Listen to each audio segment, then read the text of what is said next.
धर्म प्रेमी बंधुओं, मेरे इस चैनल में आपका स्वागत है। आप सभी को जय जिनेंद्र। मेरे इस चैनल में दर्भ संग्रह का स्वाध्याय चल रहा है। यह द्रव्य संग्रह का ग्रंथ जिनेंद्र भगवान से निकली हुई वाणी का अंश है और आचार्य श्री नेमचंद सिद्धांत देव ने इसका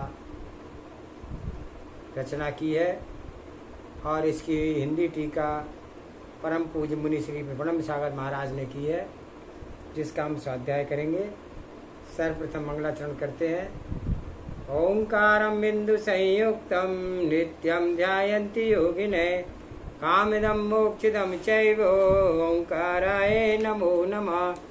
अविरल शब्द गण उगा प्रक्षालति सकल भूतल मल कलंका मुनि विरूपार्षित तीर्था सरस्वती अर्थो नो दुर्तान। अज्ञान तिमिरे अंधानाम ज्ञान अंजन शलाकया चक्षुरुन्मीलितमेने तस्मै श्री गुरुवे नमः। श्री परम गुरुवे नमः। परम्पराचार्य श्री गुरुवे नमः। सकल कालुष विध्वंसकं श्रेषां परिवर्धकं धर्म संबंधकं भव्य जीव मन प्रतिबोधकारकम् इदं शास्त्रम श्री द्रव्य संग्रह नामधेयम् एतन् मूल ग्रंथ कर्तारा श्री गणधर देवा प्रतिगणधर देवा तेषां वचनशाणिमासाद्य आचार्य श्री नेमचंद स्वामी विवर्तितम्। मंगलम भगवान वीरो मंगलम गौतमो गणे मंगलम कुंद कुंदाद्योति जैन धर्मोस्तु मंगलम। सर्वे श्रोता सावधानतः श्रवन्तु। तो कल हमने 45वीं गाथा पढ़ी थी, जिसमें चारित्र के बारे में बताया गया था कि व्यवहार चारित्र क्या है। आज हम 46वीं गाथा पढ़ेंगे और जिसमें बताया जाएगा कि यह निश्चय चारित्र क्या है, इसके स्वरूप का वर्णन। गाथा पढ़ते हैं। वैरवेंतर क्रिया रोह भव कारण पाणठम राणिस्य जम जिणितम तम परम सम्मचारितम। बहिर्वयंतरम बाह्य और अभ्यंतर क्रियाओं को, रोहे निरोध को, भाव कारण षठम संसार के कारणों के नष्ट करने के लिए, नाश करने के लिए निश्चय ज्ञानी जीव के जम जो जुड़तम जिनेंद्र देव ने कहा है, तम वह परम सम्यचारितम निश्चय सम्यक चारित्र है।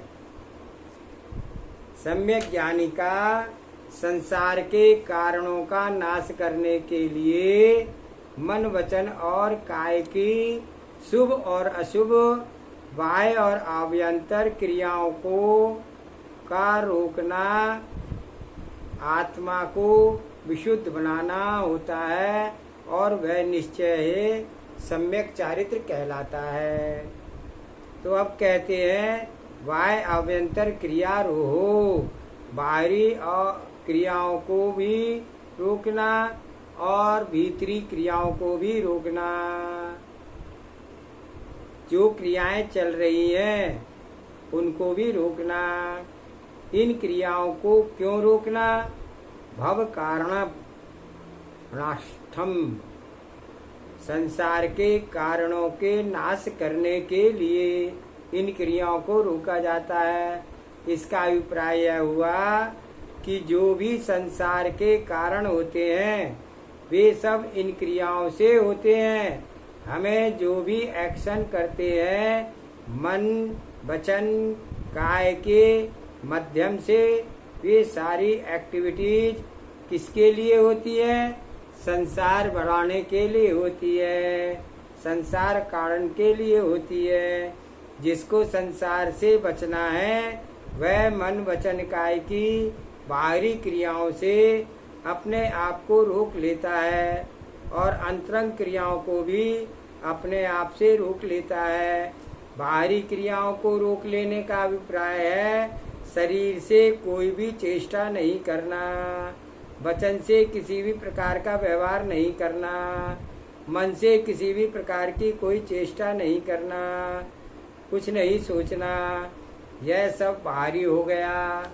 अब उन बाहरी चेष्टाओं को रोकने के बाद भी भीतरी चेष्टाएं चलती रहती है, फिर भी उनको भी रोका जा सकता है। जो हमारी चेतना है, उपयोग है, वह उपयोग अपने ही कर्मों के उदय के कारण से उन कर्मों के अनुसार भाव कर जाता है, और उस उपयोग में जो कर्म अपने ही कर्मों के उदय के कारण उन कर्मों के अनुसार भाव कर जाता है, उस उपयोग में जो कर्म के कारण भाव उत्पन्न होते रहते हैं, उन भावों को भी उन उपयोगों से हटा लेना। क्या समझ में आया? आप बाहर से तो शांत हो जाओ, शांत बैठ जाओ, शांत बैठ करके देखो अंदर कितना तूफान शुरू होता है, कहाँ मन लग रहा है, कितनी बार मन उचट जाता है। अब खड़े हो जाओ, अब बैठ जाओ, अब हिलना कहाँ, मन लग रहा है, जाओ, अब आँख खोल लो, अब मन ही मन, भीतर ही भीतर अनेक प्रकार के क्रोध आ जाता है, मान माया मोह इच्छाएं, ये सब आपको अंदर ही अंदर कहीं ना कहीं चुभन घुमाती रहती है। और जो भीतर का संसार है, इसकी भी क्रियाओं को रोकना। जब उपयोग में इस तरह के क्रोध मान माया लोभ से होने वाली परिणतियां रुक जाती हैं, तब वह उपयोग धीरे धीरे संसार के कारणों में किसी भी प्रकार से अपना अनुदान नहीं करता है। उसी के कारण से उस उपयोग की अस्वस्थता होने लग जाती है, और उपयोग अर्थात चैतन्य आत्मा का जो परिणाम है वह अपने आप स्वस्थ होने लगता है। यही ध्यान की प्रक्रिया होती है। ध्यान में यही सब करना होता है। मन वचन काय को रोकने के लिए ध्यान किया जाता है। अपने उपयोग की जो मलिनता है उसे शुद्ध बनाने के लिए ध्यान किया जाता है। जो लोग मात्र मन की सीमित होने में केवल मन को ही जानते हैं, चैतन्य उपयोग के विषय में तो जानते ही नहीं है, वे केवल मन को रोकने में ही ध्यान समझते हैं। इससे भी बढ़कर ध्यान क्या होता है? मन तो रुक जाता है, मन से भी बढ़कर उपयोग जो चैतन्य आत्मा को जानने का स्वभाव है, वह हमेशा कर्म के कारण मलिनता को प्राप्त होता रहता है। उसको शुद्ध करने का प्रयोजन केवल जैन दर्शन में ही बताया गया है। अन्य लोग तो केवल सांस को नियंत्रण करते हैं और मन को रोकने की छोटी सी चेष्टा कर लेते हैं, उसी को ध्यान समझ लेते हैं। जैन दर्शन में जो ध्यान है उसका उद्देश्य है अपनी आत्मा को शुद्ध बनाना, पवित्र बनाना। और हम ध्यान योग का उद्देश्य क्या होता है? आत्मा को शुद्ध बनाना, मन को रोकना। कोई बड़ी बात नहीं है। मन तो जहाँ तहाँ लग जाता है, वहीं रुक जाता है। मन को रुकने के बाद यदि आत्मा पवित्र नहीं आती तो मन देर तक एक जगह नहीं रुक सकता। उसकी पवित्रता के लिए ही ध्यान किए जाते हैं, चारित्र धारण किया जाता है, बाहरी सब क्रियाओं को रोक लिया जाता है। पहले व्यवहार से सब समीचीन पालन होता है, उससे पुरानी आदतें छूट जाती हैं। फिर उसके बाद जब वह ध्यान करता है तो बाहरी क्रियाएं रुक जाती हैं, और भीतरी क्रियाओं को रोकने के लिए वह निरंतर पुरुषार्थशील रहता है। उस समय उस चेतन आत्मा के अंदर होने वाली जो परिणति है उसको ध्यान में देखता है, उसी में उसको आनंद आता है। जैन दर्शन में ध्यान आत्मा का किया जाता है और आत्मा की शुद्धि के लिए किया जाता है। अन्य और किसका ध्यान करोगे? मन तो कुछ ना कुछ ध्यान करता ही रहता है। मन वचन काय की परिणतियों को रोक करके अंतरंग में जो उपयोग बार बार होता है उसको रोकने और शुद्ध करने के लिए ध्यान प्रक्रियाएं होती हैं, और जो ध्यान से ही शुद्ध होता है। इसलिए कहा गया है कि ध्यान से ही संसार का कारण रुकेगा।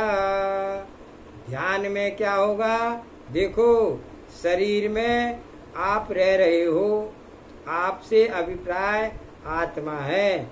यदि हम कह रहे हैं कि आप शरीर में रह रहे हो तो यह भी एक तरह का गलत कथन है। शरीर में आत्मा रह रही है, आत्मा शरीर को रख रहा है। कौन किसका मालिक है? अगर हमने कहा कि मैं एक शरीर हूँ और मेरे आत्मा, तो यह सही है, या यह मैं एक आत्मा हूँ और मैं शरीर में रहती हूँ। यही अंतर होता है। जब हमारी दृष्टि बाहरी होती है तब तक हम यही समझते हैं कि मैं एक शरीर हूँ और मेरे में आत्मा है, ना कि हम यह शरीर है, आत्मा उसमें रहेगी। शरीर में आत्मा कैसे बन गई? यदि शरीर में आत्मा रहती है तो उसका अभिप्राय यह हुआ कि शरीर पहले आया, आत्मा बाद में आई, या शरीर के बनने से आत्मा उसमें अवतरित हो गई। जब यह कहा गया तो इसका अभिप्राय यह है कि पहले आत्मा है, आत्मा ने यह शरीर धारण कर रखा है। अब यहाँ पर यह ध्यान अभ्यास करने की प्रेरणा दी गई है। तो अगली गाथा 47 नंबर गाथा को हम पढ़ते हैं। दुबिहम्पि मोक्षेयु झाणे पावण दीजम मुनि नियमा तमः पयत्य चित्ता जूयम झाणम संभव सह। दुबिहम्पि दोनों ही प्रकार के मोक्षेयु मोक्ष के कारणों से झाणे ध्यान में पायुणादि प्राप्त कर लेता है। जम जो मुनि नियमना नियम से तमहा इसीलिए पयत चित्ता प्रयत्न चित्त जूयम तुम सब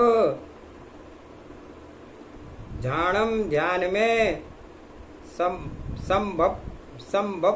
संभव अच्छी प्रकार से अभ्यास करें। भावार्थ यह है इसका 47वीं गाथा का कि ध्यान करने से ही मुनियों को निश्चय और व्यवहार दोनों प्रकार के मोक्ष मार्ग की प्राप्ति होती है। इसलिए तुम्हें भी मोक्ष मार्ग की इच्छा है तो तुम भी प्रयत्न पूर्वक ध्यान करने का अभ्यास करो। यह ध्यान करने के लिए प्रेरणा दी जा रही है। मोक्ष के हेतु दो प्रकार के हैं, व्यवहार रूप और निश्चय रूप। दोनों ही प्रकार के मोक्ष के हेतु झाणे पावनादि ध्यान में ही प्राप्त होते हैं। वास्तव में ध्यान ही दोनों प्रकार के मोक्ष को मार्ग को बनाते हैं। जम मुनि निमिणा मुनियों के लिए नियम से दोनों ही मोक्ष मार्ग उपलब्ध होते हैं। अर्थात ध्यान में ही व्यवहार मोक्ष होता है और ध्यान में ही निश्चय मोक्ष होता है। यह बात अलग है कि व्यवहार मोक्ष मार्ग ध्यान के बिना भी होता है, लेकिन मुख्य रूप से व्यवहार मोक्ष मार्ग अच्छे मोक्ष मार्ग के रूप में कब बनेगा? जब प्रत्येक क्रिया ध्यान पूर्वक हो, ध्यान में ही अधिक स्थिति हो, उसके साथ ही कुछ ना कुछ क्रिया चलती रहती है, तो समझ लेना वह व्यवहार अच्छे ध्यान के साथ में होने वाला मोक्ष मार्ग बन गया। तमा इसलिए प्रयत्न चित्त हो करके, अर्थात चित्त में प्रयत्न करके, प्रयत्न का अभिप्राय होता है अच्छे ढंग से उसका अभ्यास करके जूयम आप सभी जानम ज्ञान का संभव अभ्यास करो।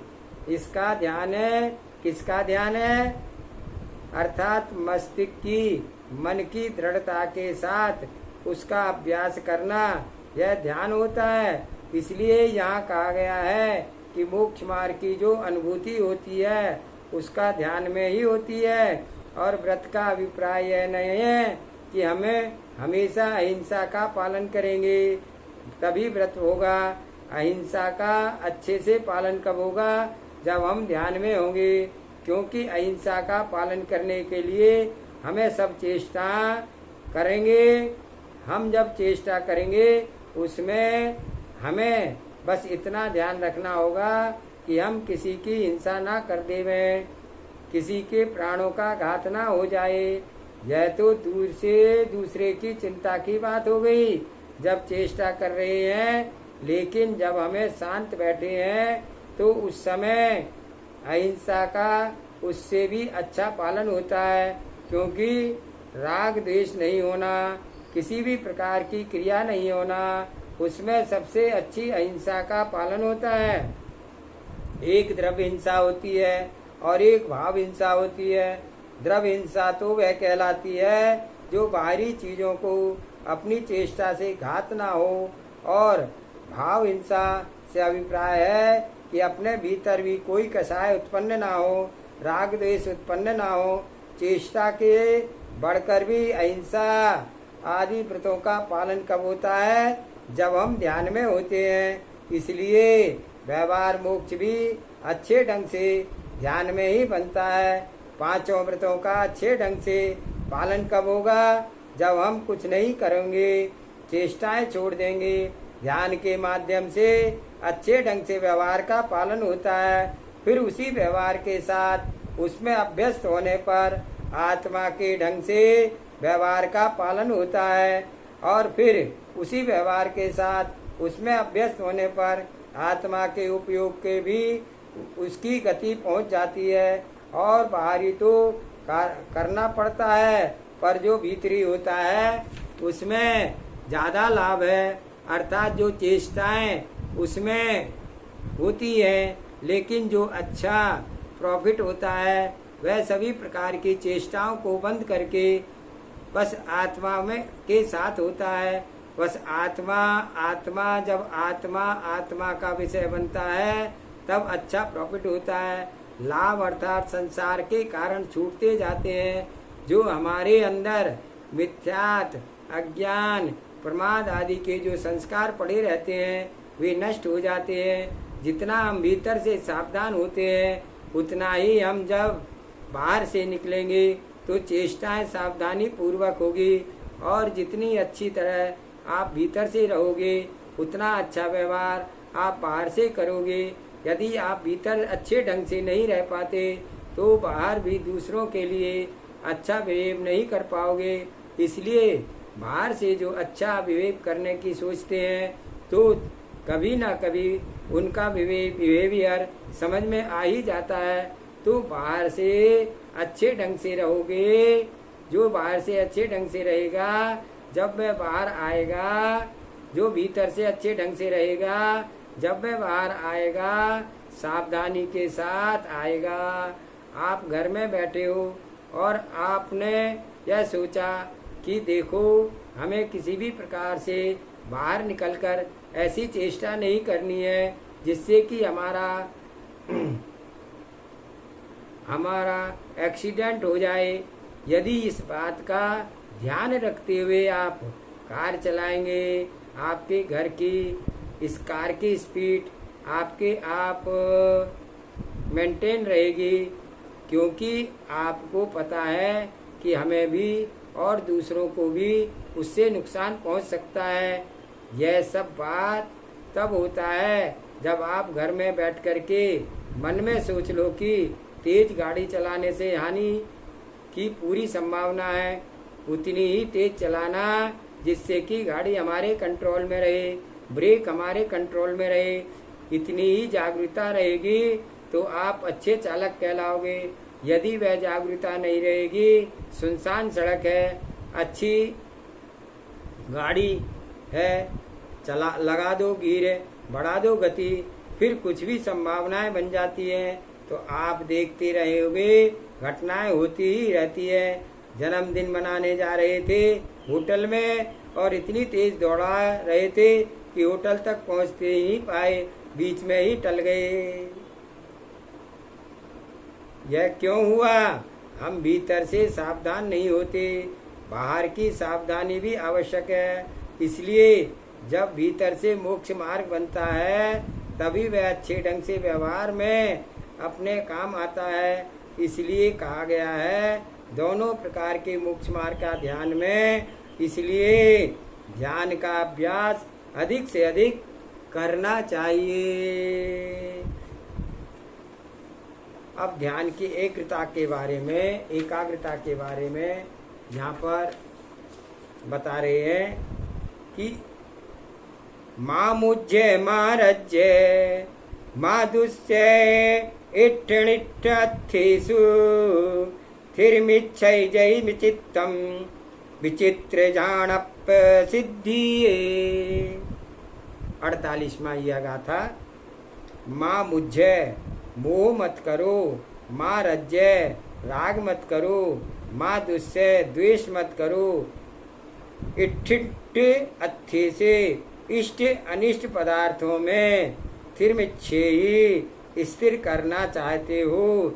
जयी यदि चित्तम चित्त को विचित्र या अनेक प्रकार के झाणप्य सिद्धे ध्यान की सिद्धि के लिए यदि सच्चा शुभ अशुभ विकल्प रहित ध्यान करना चाहते हो तो इष्ट पदार्थों में मोह और राग मत करो और अनिष्ट पदार्थों में द्वेष मत करो, क्योंकि अनिष्ट इष्ट अनिष्ट पदार्थों में राग द्वेष से जीव संसार में फंसता है और उसके अभाव में रत्नत्रय की प्राप्ति होती है। तब जीव संसार से मुक्त होता है। आपको बताया गया है कि प्रयत्न चित्त होकर के ध्यान का अभ्यास करना चाहिए। यहाँ पर ध्यान का अभ्यास करने के लिए कुछ उपाय बताए जा रहे हैं। माँ मुझ्य मोह मत करो, मोहित नहीं हो। माँ रज्य राग मत करो, माँ दुष्य दोष मत करो। इन किन में मत करो? इट्ठिट अत्थेषु इष्ट और अनिष्ट पदार्थों में। फिर मच्छे ही जय चित्तम जय यदि चित्तम चित्त को फिर स्थिर करना चाहते हो, इच्छा ही चाहते हो, अर्थात यदि तुम चित्त को स्थिर करना चाहते हो तो इष्ट और अनिष्ट पदार्थों में मोह राग और द्वेष मत करो।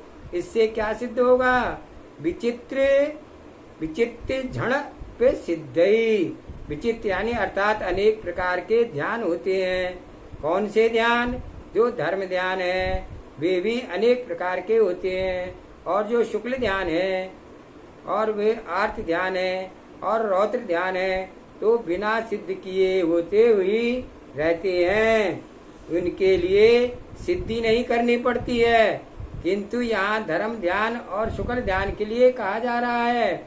उसकी प्राप्ति के लिए अपने चित्त को स्थिर करना होता है, और चित्त को स्थिर करने के लिए इष्ट और अनिष्ट पदार्थों के मोह को, राग को, द्वेष को छोड़ना होता है। इस और इष्ट और अनिष्ट क्या होता है? जो पदार्थ हमें अच्छे लगते हैं वे इष्ट होते हैं, और जो अच्छे नहीं लगते वे हमारे लिए अनिष्ट होते हैं। अच्छे से अभिप्राय है, हमारे लिए प्रिय है, लवली है, डियर है, और क्या कहा जाए, और जो ऐसे ना हो वे हमारे लिए अनिष्ट हो गए। ये दोनों ही प्रकार की प्रवृत्तियां ध्यान नहीं होती है, दुर्ध्यान होती है।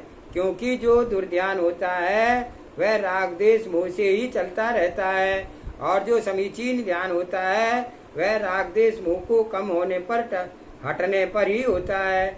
जो अच्छा हो, अनुकूल हो, उसको हम ग्रहण कर लेते हैं, और जो हमारे अनुकूल नहीं होता उससे हम बचते हैं। तो ये दोनों ही प्रकार की प्रवृत्तियां आर्त ध्यान है। क्या है ये? आर्त ध्यान है। किसी भी चीज में से हमारा लगाव है, वह किसी से भी चीज से हमें घृणा उत्पन्न होती है, ये सब आर्त ध्यान कहलाता है। इष्ट का वियोग अनिष्ट का संयोग हो जाता है, तब भी आर्त ध्यान होता है। उस आर्त ध्यान से बचकर धर्म ध्यान किया जाता है। उस धर्म ध्यान में राग द्वेष मोह की प्रवृत्ति रुक जाती है, तब तक समता भाव नहीं आता है, और समता भाव के बिना कभी भी धर्म ध्यान नहीं होता है। इसलिए धर्म ध्यान करने के लिए किसी भी पदार्थ को अच्छा बुरा समझ करके राग द्वेष मत करो। जब जैसा संयोग बन जाए उसको स्वीकार कर लो। अगर आपकी संयोग में सभी प्रकार की स्वीकारता है, अच्छा चाहे अच्छा हो या बुरा हो, जब भी धर्म ध्यान की प्रवृत्ति हो सकती है। विचार करें, धर्म ध्यान कठिन है या सरल है? चित्त को स्थिर करना सरल या कठिन है? चित्त को हम कहाँ स्थिर करते हैं? जहाँ हमारे लिए अनुकूलता होती है, राग होता है। अब चित्त को स्थिर कैसे करोगे? जो राग द्वेष की बातों में पड़े रहते हैं, तो उससे बचने के लिए किसका बस इतना करना ही होता है कि हम मन में सोचें, मेरा किसी के साथ राग द्वेष मोह नहीं है। आपको हम विचारों में यही अपने मन में राग द्वेष मोह को छोड़ना होगा, तभी धर्म ध्यान का भाव आ पाता है। भले ही हमारा परिवार हो, बंधु हो, लेकिन आपके विचार तो लगाना ही पड़ेगा कि हमारा यह स्वभाव नहीं है, यह राग द्वेष मोह मेरा स्वभाव नहीं है, यह मेरी आत्मा के कर्म बंद कराने वाला है। राग द्वेष मोह के कारण मुझे कभी अपने आत्मा तत्व का सिद्धांत नहीं हो पाएगा। ऐसा विचार करके ही अपनी आत्मा का उपादेय बनता है, और उसको प्रत्येक पदार्थ से राग द्वेष मोह से छूटना होता है। उसको प्रत्येक पदार्थ से राग द्वेष मोह छूटना होता है। विचार करके ही, भाव करके ही राग द्वेष मोह छोड़ा जाता है। उपादेय क्या बनाना है? हमें अपनी आत्मा को उपादेय बनाना है। उपादेय का अर्थ है ग्रहण करना।